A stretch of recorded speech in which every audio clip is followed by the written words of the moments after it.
যেই পরিমাণ গুনাহ করছি, যেদিকে তাকাই শুধু গুনাহ, গুনার দিকে তাকাইলে মনে হয় গো মাফের কোনো আশা তো রাখি না। আপনার গুনার উপরে আপনি নিজেই যদি লজ্জিত হন, আর যদি একা একা চোখের পানি ফালাইয়া দিতে পারেন, নিজের গুনার উপরে যদি নিজে লজ্জিত হইয়া মালিকের কাছে চোখের পানি ছেড়ে দিয়া বলেন, আল্লাহ আমার গুনার উপরে আমি লজ্জিত, আল্লাহ আমার গুনার উপরে আমি লজ্জিত। এই রমজান মাসে আপনার যত মানুষগুলাকে আপনি মাফ করে দিয়েছেন, আপনার যত মহব্বতের বান্দা আছে, তাদের সঙ্গে আমার মতো একটা নালায়েক রে আপনার মহব্বতের বান্দাদের সঙ্গে নামটা উঠায়া দেন। এইভাবে যদি চোখের পানি ছেড়ে বলেন, মালিক আমার গুনাহ পাহাড় পরিমাণ, কিন্তু আপনার দয়া মায়া তো এর থেকেও বেশি। আল্লাহ আমার গুনাহ যদি সাগরের ফেনা পরিমাণ হয়, আপনার দয়া মায়া তো আসমান পরিমাণ হয়।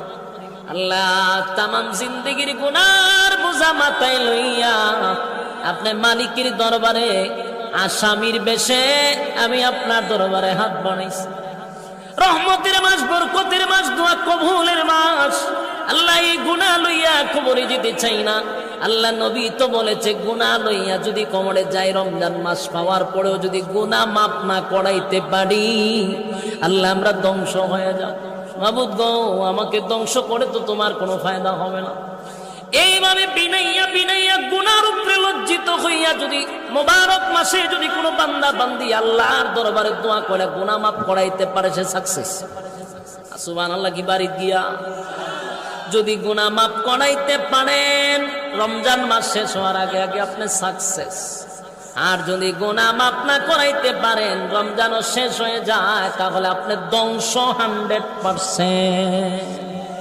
সিদ্ধান্ত নেন বাড়ি দিয়া, সিদ্ধান্ত নেন আপনি কি সাকসেস হবেন না ধ্বংস হবেন। যদি সাকসেস হতে চান, তাহলে জীবনের গুনাহ সব মাফ করাইতে হবে।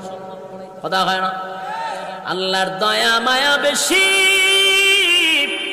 যত গুনাহ করি না কেন, মালিকের দরবারে যদি আমরা চাইতে পারি, আল্লাহ কিন্তু মাফ করে দেয়।